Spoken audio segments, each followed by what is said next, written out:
안녕하세요. 프로그레시브 연구소입니다. 오늘은 이어서 역량 올리기부터 시작해서 종합 정리하는 시간입니다. 읽어보겠습니다. 자, 스스로 정리하기. 1. 생각 근무를 완성하며 중단한 학습 내용을 스스로 정리해보자. 우리가 생명 시스템에서 기본 단위, 물질 대사와 효소, 세포 내의 정보 흐름을 배웠습니다. 그럼 기본 단위에서 생명 시스템의 기본 단위인 세포는 동물 세포와 식물 세포를 배웠는데 세포막을 통한 물질의 이동 방식에 대해서 인질 이중층을 직접 통하여 확산되는 물질들로는 찬소, 이산화탄소, 지용성 물질 등이 있었고 막 단백질을 통한 이동은 이온과 땡땡 그리고 아미노산 등이 있었다. 그다음에 물질 대사와 효소에서는 효소에 대한 내용이 나오는데 활성화 에너지를 낮추어 생명체에서 일어나는 화학 반응인 땡땡이 빠르게 일어나도록 돕는 생체 촉매를 말합니다. 그래서 효소의 종류에는 효소 소화제, 식품, 효소 세제 등이 있습니다. 마지막으로 세포 내 정보의 흐름 파트에서는 유전 정보의 흐름에 대해서 배웠는데 이 DNA는 유전자라고 해서 유전 정보가 저장된 부분이 있습니다. 그거를 RNA로 전사를 합니다. 핵에서 일어납니다.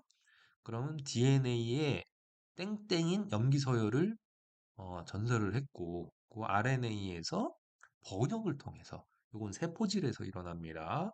단백질로 번역이 되는 거죠. 그러면 이러한 유전 암호가 발생이 되는데 세 개의 염기 조합, 코돈이라 불리는 세 개 염기 조합을 이용을 해서 이렇게 정보를 저장을 할 수가 있겠습니다. 그다음에 두 번째, 2단원을 학습하며 모은 생각 조각을 참고하여 핵심 질문에 관한 내 생각을 써보자. 1.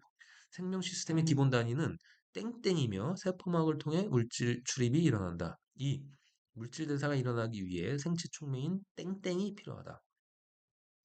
3. 세포 내의 땡땡과 땡땡 과정을 통해 유전자로부터 단백질이 만들어진다.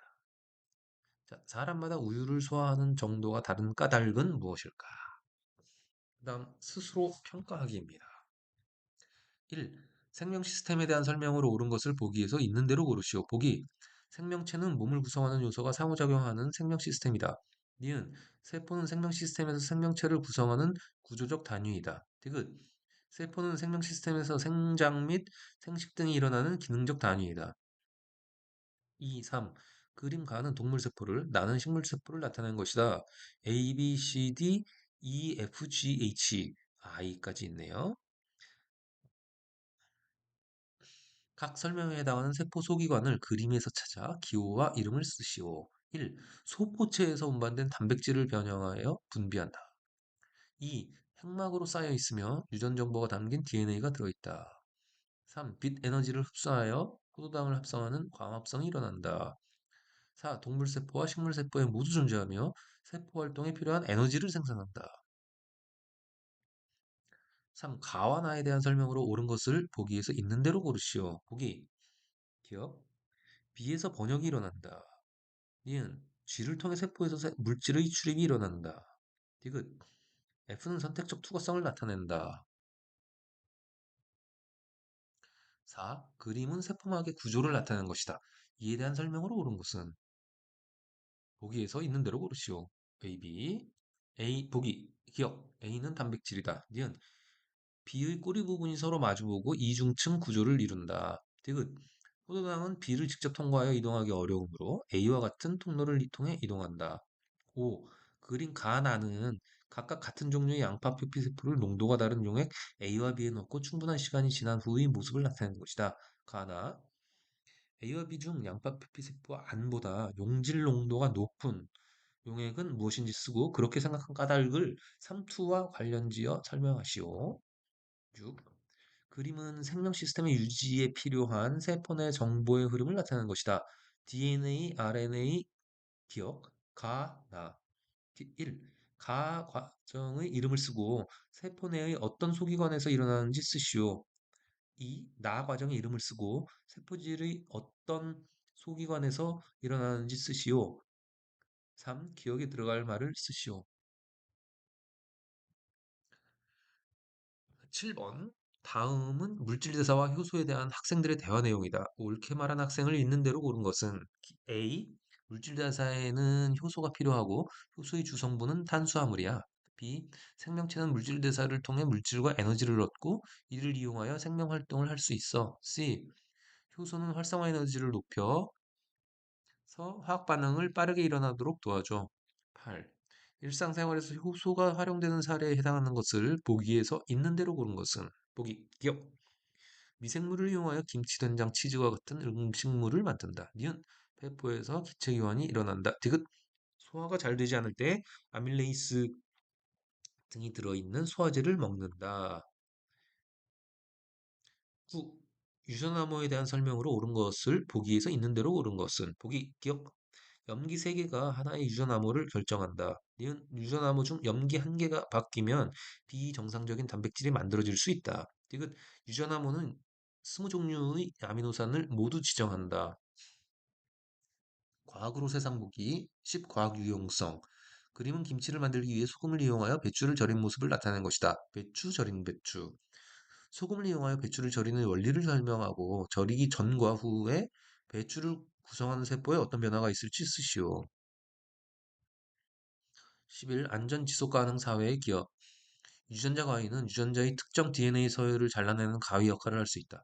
만약 유전자 가위를 이용하여 낫 모양 적혈구 빈혈증을 치료하는 방법이 개발된다면 어떤 원리로 가능할지 쓰시오. 정상 적혈구, 낫 모양 적혈구.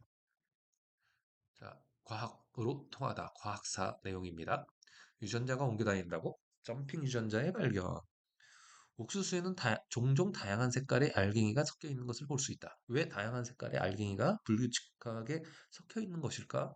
바버라 맥클린톡은 옥수수 알갱이 색깔을 다양하게 만드는 원인이 유전체 내의 원래 자리를 이탈하여 다른 자리로 옮겨 다니는 유전자 때문임을 발견하였다. 이 유전자는 점핑 유전자 또는 전이인자로 불린다.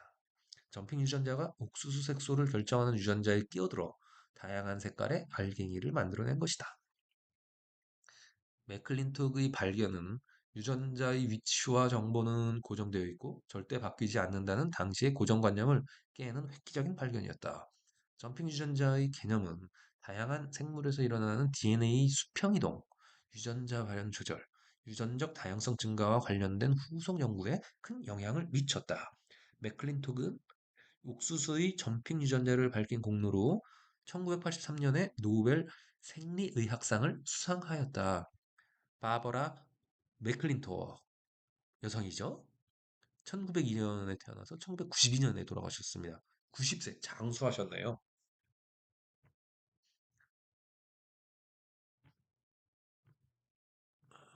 점핑 유전자에 의해 다양한 색깔이 나타난 옥수수, 소통하기, 항생제의 내성을 갖게 하는 유전자가 하나의 세균에서 다른 세균으로 이동할 수 있다면 어떤 일이 발생할지 이야기해보자.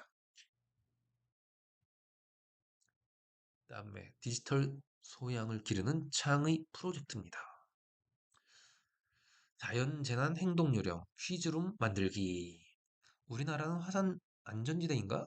다른 나라에서 화산이 폭발했다는 기사는 우리나라와는 먼 이야기로만 느껴진다. 만약 백두산에서 화산 폭발이 일어난다면 우리나라에는 얼마만큼의 영향을 줄까? 그럼 나는 어떻게 행동해야 할까? 백두산은 한반도에서 가장 큰 규모의 폭발을 일으킨 화산으로 1925년 이후로 화산 활동이 일어나지 않았다. 하지만 백두산 천지 하부에 마그마방이 존재한다는 연구 결과를 바탕으로 과학자들은 백두산의 폭발 가능성을 언급하였다. 기후변화로 20년간 발생한 재해, 과거의 약 2배 증가. 맑았던 하늘이 갑자기 어두워지더니 장대 같은 비가 쏟아진다. 우산을 쓰고 조심히 걸어가지만 신발과 바지는 계속 젖는다. 2000년에서 2019년에 발생한 재난 데이터와 1980년에서 1999년에 발생한 재난 데이터를 비교 분석한 결과 자연재난 발생 횟수와 경제적 손실이 약 2배 늘었다고 한다. 최근 20년 동안 발생한 1,348건의 자연재난 중 절반에 가까운 3,068건이 아시아에서 발생했고, 그중 홍수와 태풍이 가장 많은 비율을 차지하고 있으며 증가율도 가장 높다. 홍수로 인한 피해, 태풍으로 인한 피해, 가뭄, 지진, 극한기온, 홍수, 산사태, 태풍, 화산활동 산불 1980년에서 1999년까지 데이터는 263, 445, 130, 1389, 254, 1457, 84, 163 2000년에서 2019년 338, 552, 432, 3254, 376, 2043, 102, 238. 추적 유엔 재난위험경 감사 사무국 2019년 최근 기후변화로 인해 예측하기 힘든 세기와 빈도로 자연재난이 일상을 덮치고 있다. 불시에 발생하는 재난에 대비한 행동 요령을 익혀두면 피해를 줄일 수 있다. 메타버스를 활용하여 자연재난 행동 요령 퀴즈룸을 만들어 보자. 메타버스. 메타버스는 아바타를 활용해 활동하는 3차원 가상 세계로 가상 가공을 뜻하는 메타와 우주 현실 세계를 뜻하는 유니버스의 합성어이다. 자, 앞에서 학습한 내용을 바탕으로 자연재난 발생 시 행동 요령을 익힐 수 있도록 다음 단계를 참고하여 메타버스 퀴즈룸을 만들어 보자. 1. 빅데이터 분석 누리집에서 아래 키워드를 참고하여 검색해 보자. 자연재난 재해. 그래서 스텝 1에서는 자연재난 검색해서 분석하기입니다. 2번. 분석 결과를 이용하여 우리나라에서 많이 발생하는 자연재난의 종류를 조사해 보자. 스텝 2에서는 자연재난 행동 요령을 조사하기입니다. 조사한 내용을 바탕으로 자연재난 행동 요령을 알아보자. 국민재난 포털이 있습니다. www.safekorea.go.kr 침수, 태풍, 호우 등 자연재난과 사회재난, 생활재난 행동 요령이 안내되어 있습니다. 스텝 3에서는 퀴즈룸을 제작하는 겁니다. 모든 별로 메타버스를 활용하여 자연재난 행동 요령 퀴즈룸을 만들어 보자. 1. 자연재난 행동 요령을 이용하여 문제 10개를 만든다. 2. 메타버스의 퀴즈룸에서 문제와 답을 작성한다. 3. 정답을 설정하고 필요한 경우 도움말을 제공한다. 태풍이 발생했을 때 행동 요령으로 옳지 않은 것은 텔레비전을 끈다, 물놀이를 멈춘다, 간판을 고정한다, 비상 물품을 준비한다. 스텝 4에서는 공유하기입니다. 모둠별로 제작한 퀴즈룸의 다른 모둠의 학생들을 초대해보자. 자, 스스로 평가하기. 지식이에 자연재난의 종류에 따른 행동 요령을 설명할 수 있는가? 과정 기능. 퀴즈룸을 통해 행동 요령을 익힐 수 있는가? 가치 태도, 자연재난 행동 요령의 중요성을 알고 이를 알리는 활동에 적극적으로 참여하였는가? 모든 평가, 모두만의 역할 분담이 적절하고 모두 적극적으로 참여하였는가? 단원 통합학입니다. 연관 개념으로 단백질의 구성 물질은 2단원에서 배웠고요. DNA와 단백질에 대해서는 3단원에서 배웠습니다. 1. 단원 통합. 다음은 유전자와 단백질에 대한 설명이다. 세포막을 구성하는 단백질 합성에 문제가 발생하면 세포막을 통한 이 물질의 이동이 원활하게 이루어지지 않는다. 우리 몸에 필요한 단백질을 만드는 유전 정보는 유전자에 저장되어 있다. 단백질은 아미노산이라는 기본 단위체가 사슬처럼 길게 연결되어 만들어지며 아미노산 사슬은 접히고 꼬이면서 다양한 입체 모양을 이룬다. 철수의 몸에서 포도당 운반 단백질이 정상적으로 기능하지 않는 상황이다.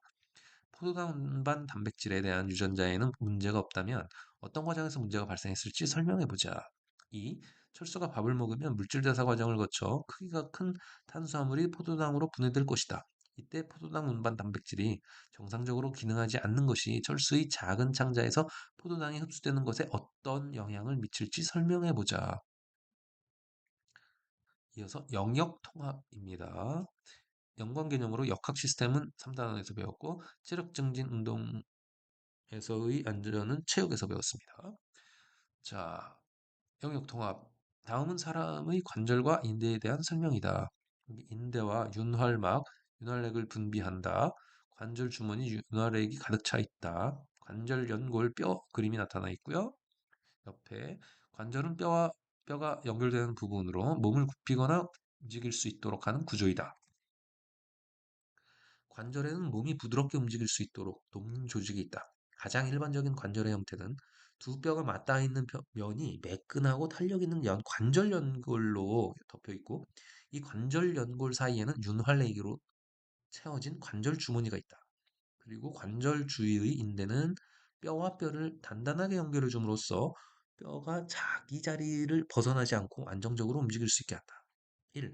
윤활액이 차 있는 관절 주머니와 관절 연골의 몸이 부드럽게 움직일 수 있도록 돕는 과학적 원리를 설명해 보자. 2. 일상생활에서 운동을 하다 보면 안전사고가 발생하기도 한다. 관절과 관련된 안전사고를 떠올려보고 안전사고를 예방할 수 있는 수칙을 제안해보자. 자, 과학적 사고력과 과학적 의사소통 능력을 기르는 토론 논술입니다. 유전자 치료를 규제해야 할까? 다음 유전자 치료에 대한 뉴스 기사를 읽고 아래의 활동을 해보자. 유전자 치료란 질병의 치료 또는 예방을 목적으로 이상이 있는 유전자를 정상 유전자로 바꾸거나 세포에 새로운 유전자를 도입하는 치료법이다. 유전자 치료를 활용하면 현재 치료하기 어려운 유전 질환을 치료할 수 있고 개별 환자의 유전자를 고려하여 맞춤형 치료가 가능하다.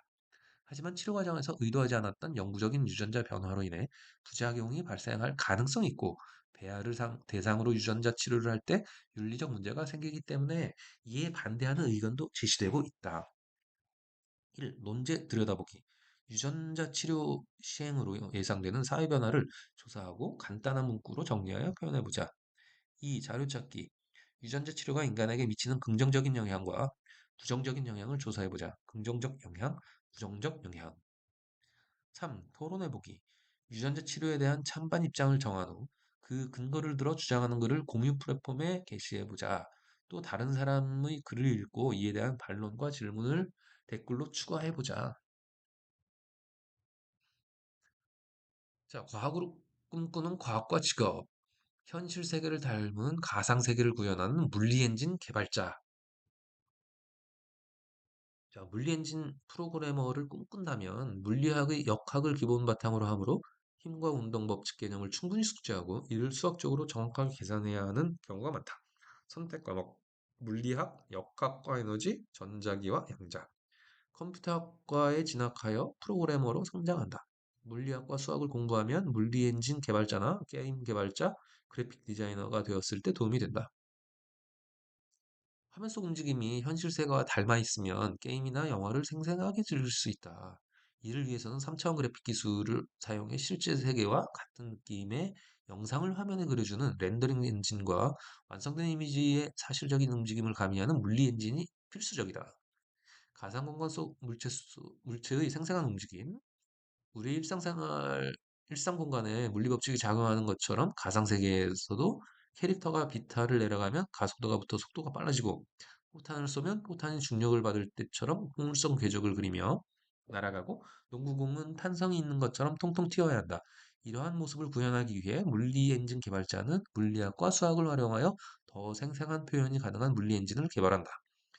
예를 들어 게임 개발자는 게임 속 캐릭터나 물체의 특성을 설정하고 물리 엔진을 이용해 물리 법칙에 따라 시시각각 변하는 물체의 위치와 속력을 계산하여 가상 공간에 그려주어 물체의 움직임을 자연스럽고 사실적으로 구현한다. 물리 엔진은 게임 외에도 영화의 특수 효과나 3D 애니메이션, 가상현실, 로봇공학 등 다양한 분야에 널리 사용된다. 자, 오늘도 여기까지 읽었습니다. 읽는 거 들어주시느라 수고하셨고요. 오늘 밤도 편안한 밤 되세요.